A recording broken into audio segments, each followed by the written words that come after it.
Go na ịma ihe mere ọ na-apụtakọ bete ọ ga-adị mma ọ ga-awe ezigbote squad na bed well.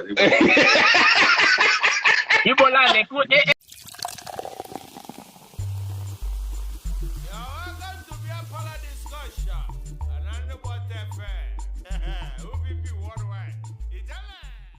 No, KJ. Long time no see. We don't miss you. Really? Ole nke megano? Adimoy. Okay. It's Father's Day. Happy Father's Day to all the fathers in the house. Yes, sir. Dalu. No, to I friend. At least in the banya. Jele for Hancha, Happy Father's Day. You jele for them, Hancha, Happy Father's Day. Oh yeah. No, to I friend, you know. Ndị gbakọta gbanye n'ime, gbanye happier, ebukeni 9 months. Ọ bụrụ na ndị ibe anyị ada agba, onye ọbụla na-agbacha, but you're going to gbanye happier, ndị na-aba agbanye happier or not 9 months, ebutu ya 9 months. Ana agbanyekwa mụ ọdọtọ da. Okay, da agbanye m nginiwe. Gbam. Okay, da. Onwe never say na that boy. You kwufere ọnụ before. Kada never. Abụna onye never. Paula ever. Ya sị ya. Anọ m mma m okay. Mana anyị mana a na-agbanyere gị steady. A na-agbanyere. Ọ bụrụ steady. Okay, ọ bụrụ steady mana a na-agbanyere gị, anọtụ agbanyere gị. Agbanyere film obere na. Okay. All the manner.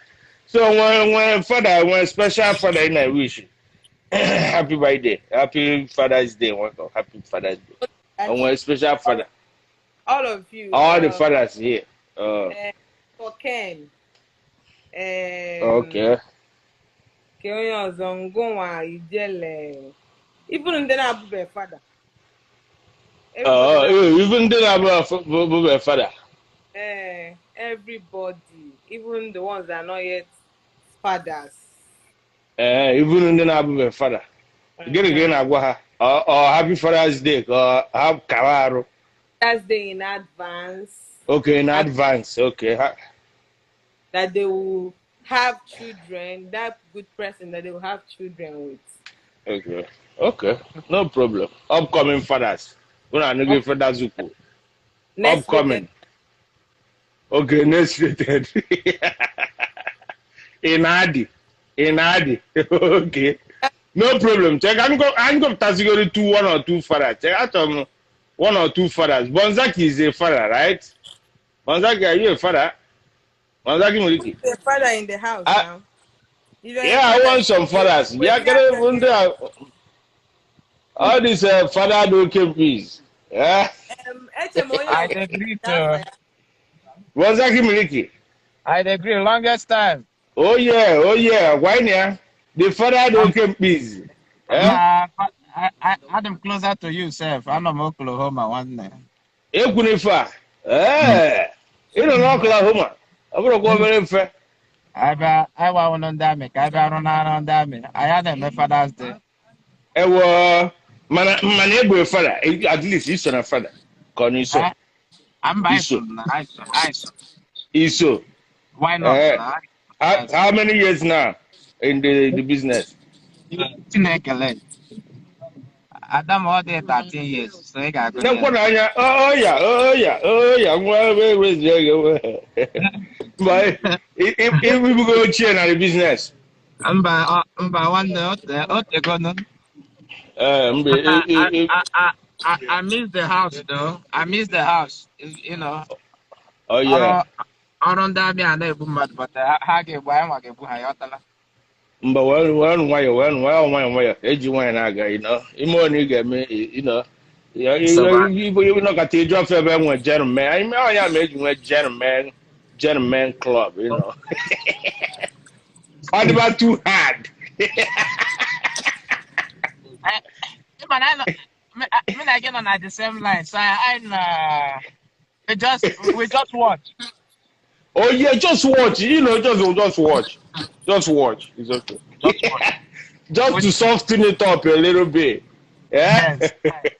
Waga, it's been a long time, my brother. Chai, Yes. what I can Udo. do, the charity stuff. When are we doing that thing? I can involve. I can Oh we don't yeah. abolish. Oh yeah. Charity will be after our party. We did two charity. Then I am a party. I am a party. You Party. know Oh, what and then carry on because Yeah. when There you've been gone for a long time. I am a boat party. It's just a boat party in oh, Dallas, August 1st. Are you sleeping? What are Yeah? you happened? serious? August 1st, I am a boat party. I get a boat. I don't question you got full use of that. Oh, you remember what says I'm one space in for no camp Emma, because if from Falana, if from Falana, the Pem na that's Waga, yeah, go. So anyway, it's Father's Day. Anyway, I thought yes, happy this. Father's Oh yes, about people like my Igbo land, they born pamade. Na ye gana agi ani sita to ga bu ko pute ba ku oku kan pamare. Ima go just wakana ndị mmadụ okwu ka nna mmadụ. Ọ na oge ebe a tiwe nice year, mbosi mpamade ndị mpa na Waga, Igbo, a lot issue make sense na Igbo land ga-apụta ihe akwa ukwu make sense. Ịhụ cargo nọ on, you know.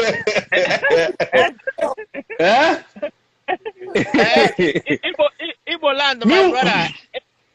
Igbo land, nwoke Igbo land ga-apụta ebe a gị chọọ ka o mee ihe dị normal.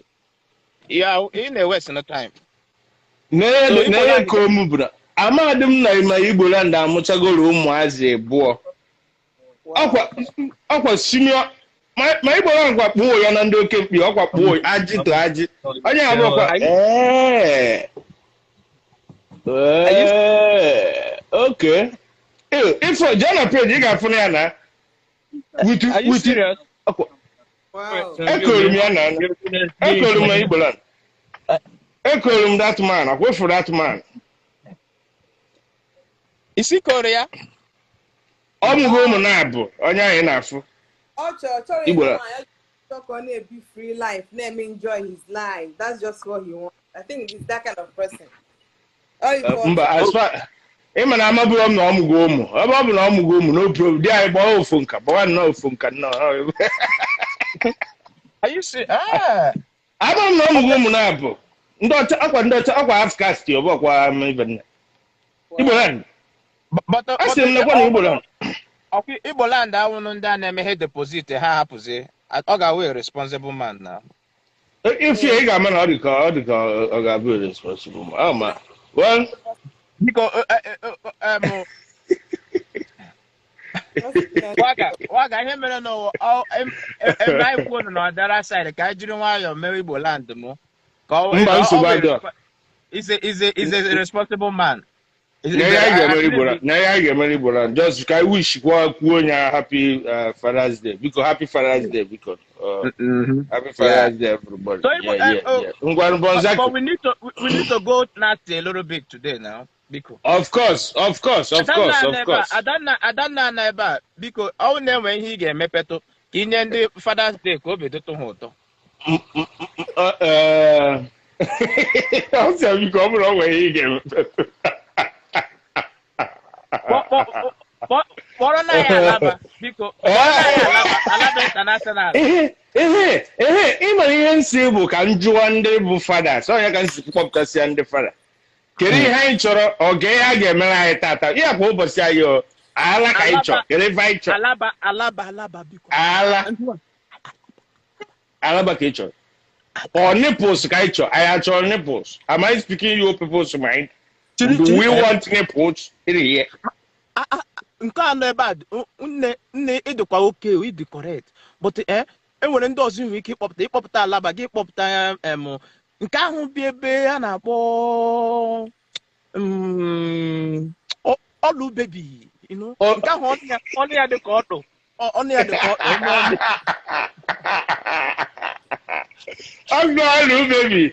Nwa emego gị ihe bụ Zaki, nwa emego Bishop. Ka m mechie ọrụ. Ka m mechie. Ịma enweta ọ na-esi okwu okwu. Ịma enweta ọ na-esikwu okwu. Enweta ọ na-esikwu okwu ya ahụ. Hey. Gị ga-aga gbawa ncha. Ọ dọọgụ ozugbo. Ị na-agbazi nte gị na-echetezi ihe ọhụrụ na-ekwu. especially oge ahụ ọ na-asị nla gị.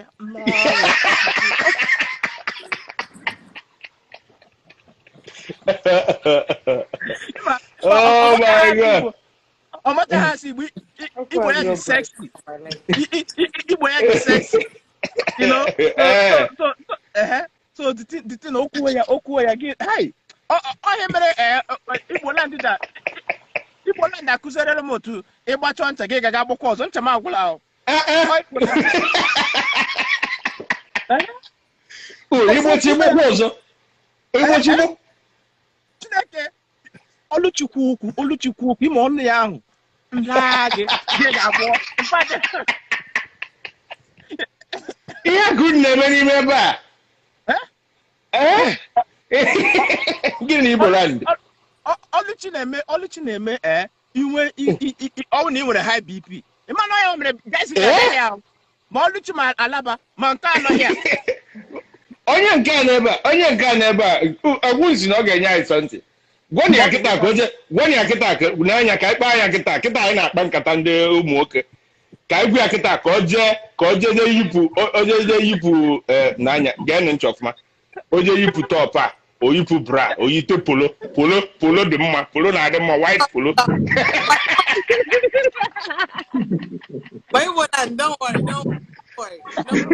Anụnụ mana tata ka anyị na ọrụ chikpa na ọ ga-enye anyị sọntị anyị na ọrụ chikpa tata so chọwakwa na ya o ji anyị ụgwọ white polo without bra. Ife anyị chọrọ abụ anyị achọrọ mkpukpu enu. Waka Igbo land kụziri m otu esi agba ncha ama m ya agba before. Igbo land.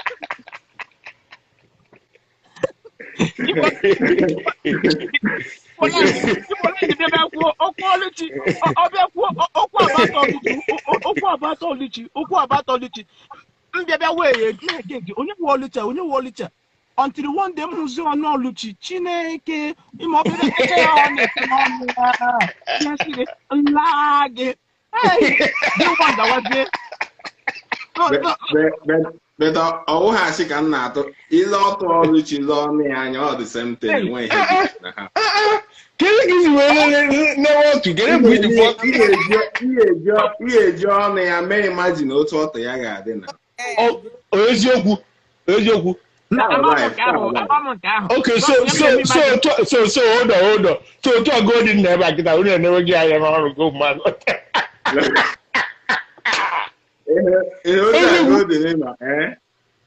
Eziokwu. Ọtụ ya ga-eji otu a were amụ gị kuchie ya enwe ha okwu n'otu ọnụ ya dị. Eziokwu. Enweghị ijele na-akpọ dị awan. Enweghị ijele na-akpọ ndị ahụ. Ọ na-asị Agrịpa. Ọ bụ otu golden ede ọ ga-eji otu a were ọtụ ya kuchie amụ gị na-akụchi otu golden na ịma ihe mere ọ naghị apụta ka ọ bete ọ ga-adị mma ọ ga-awe ezigbote squad na bed well. Igbo land squad. Igbo land Mba, if kụziri m another one, you want to teach me another one? I'm okay with it. Imagine Oluchi. Ana m ede golden, but agwabeghị m ya ahụ n'ihu face to face. Mbata Nigeria ka m ga-agwa ya ahụ n'ihu face to face. Golden. Ifuru ndị a nọgị ebe a nọ were measurement ọnụ gị na wee nọrọ ebe a gbakọọ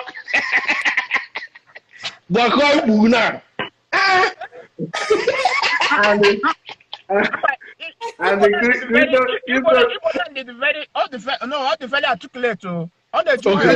clitoris ya ga ha na ofu ebe. Clitoris ya na-eshi ike ọ na ha na ofu ebe. N'oge na.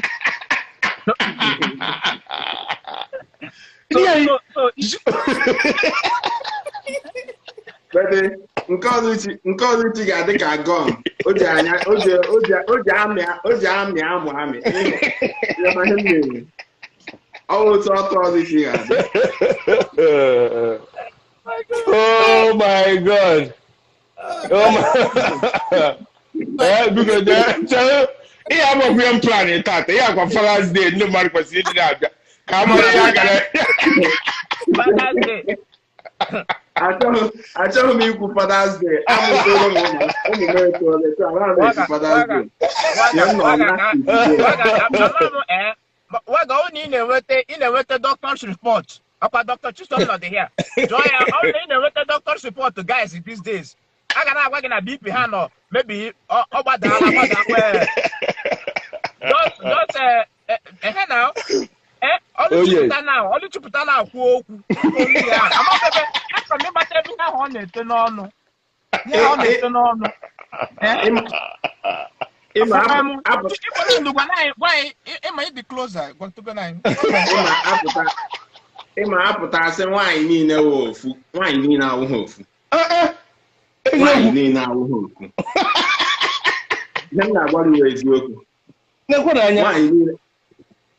Ịhụrụ Godi na you know Luke awụghị the same thing. But Godi na onye hụrụ here. Nweta gị. Ị ga-enwe a different experience and ị ga-anọ in a very higher level.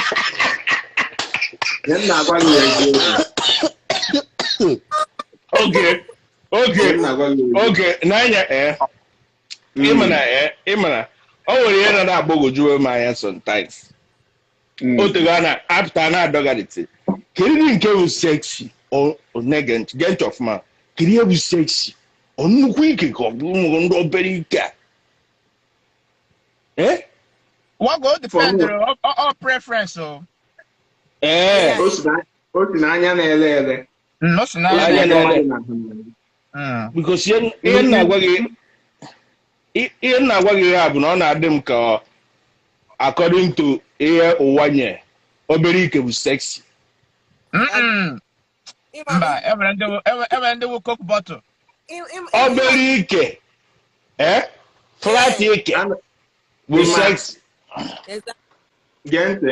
Gente, for example now, ịzụ ọlụchi anya ọlụchi ile ya anya n'ihu ọ dị sexy ile ya anya n'ihu but o nwere otu shape ya dị n'ala adịka o nwere ike awụghị m onye ike like that but ana m ebutu sọsọ ile ya anya n'ihu but ihe otu a Golden dị na ahụ m na o nwere obere ike ana ọtụ ya ga-awụ dachi o nwere ụdachi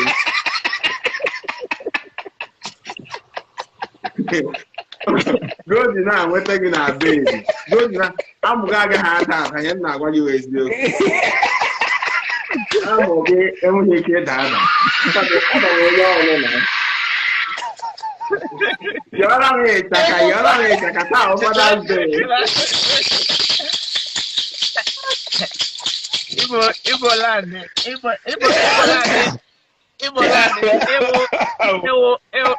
land, autotology. Good now, that's it. Igbo ka nwoke eziokwu o teela ale Igbo ya ndị na-edewe gori ime nke komburu ọnụ gị ebe anụ ọ na-abụ ụmụazị bebe tinye ọnụ n'ebe a na-ekwu okwu ịnọ n'ebe a gbakọọ ka ikpughe gị iwere ọnụ ya gbakọọ ka ikpughe gị onye nwa mere m na Igbo land mere ihe nji na-awọnda onye wu oluchi a until oluchi pụta okwu ya bate gị n'isi onye nwa Igbo land Oluchi ile ya anya n'ihu especially otu Igbo ya otu ahụ ka everything and otu a ihe ya dị. Especially also Igbo ya ahụ. Hey, Igbo ya ahụ ga-emegide yourself. And ọ ga-enwe too much gum. Ọ ga-enwe too much gum. Kedu ị na-apịa ya? Waga biko gwakwa Nancy ka ọ hapụ Oluchi. Enwere biko cheka biko ọ dịka onwe ife ọnụ aka hold on. Hey, Igboland ugbu aka m go Igboland na-ekwu. Igboland ọnụ aka ị na-ekwu maka ya.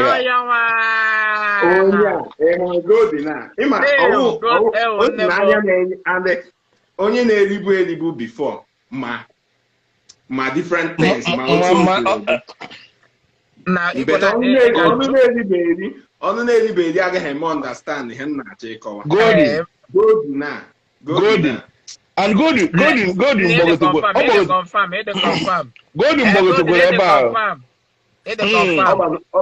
Ọ gbagotere ebe a beti ịma enwe ihe nwoke niile nwere different thing ọ na-achọ na nwaanyị.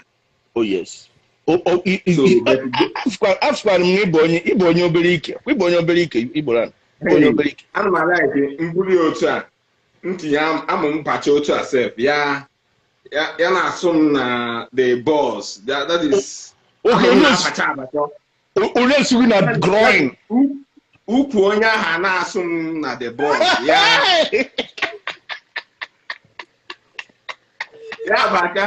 abacha nwere afọ nọ. Ịma iburu ndị nnukwu a na ka too much work. Mụ anaghị agada side. So enwere style eji akọkwa ha ya ọtala Igboland emem negide style.